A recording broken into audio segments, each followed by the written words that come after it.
Hello friends. ఈరోజు tiffin ఏం చేద్దామా అని ఆలోచిస్తుంటే నాకు ఓట్స్ దోస గుర్తొచ్చింది. యూజువల్‌గా మనకి తొందరగా అయిపోయే ఇంకా హెల్తీ ఐటెమ్స్ అంటే చాలా ఇష్టం కదా! సో, నేను అలాంటి రెసిపీసే చేసుకుంటాను ఇంట్లో చేయడానికి. సో, ఇప్పుడు ఓట్స్ దోస స్టార్ట్ చేద్దామా? ఏం లేదండి, చాలా సింపుల్. ఒక బౌల్‌లోకి 2 కప్స్ ఓట్స్‌ని ఇంకా పెరుగుని మిక్స్ చేసుకోండి. కొద్ది కొద్దిగా వాటర్ పోస్తూ ఇలా మిక్స్ చేసి ఒక 15-20 మినిట్స్ పక్కన పెట్టేసేయండి.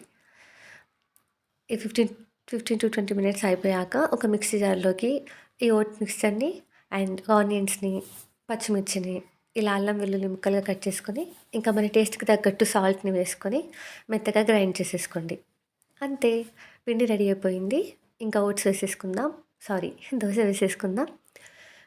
అండ్ పెనం మీద కొద్దిగా ఆయిల్ పోసుకొని ఇలా దోసలా స్ప్రెడ్ చేసేయండి. మామూలు దోస కన్నా ఈ ఓట్స్ దోస చాలా టైం తీసుకుంటుంది కాలడానికి. సో, వెంటనే ఫ్లిప్ చేయొద్దు. బాగా కాలిన తర్వాతే మీడియం ఫ్లేమ్‌లో మంచిగా కాల్చుకున్న తర్వాతే ఫ్లిప్ చేయాలి. లేదంటే బంకలా సాగిపోయి ఫ్లిప్ చేయడానికి రాదు. సో, ఇప్పుడు ఇది బాగా కాలిపోయింది. సో, ఫ్లిప్ చేస్తున్నా. అంతే, ఓట్స్ దోస రెడీ అయిపోయింది. Please subscribe to my channel if you want more healthy recipes.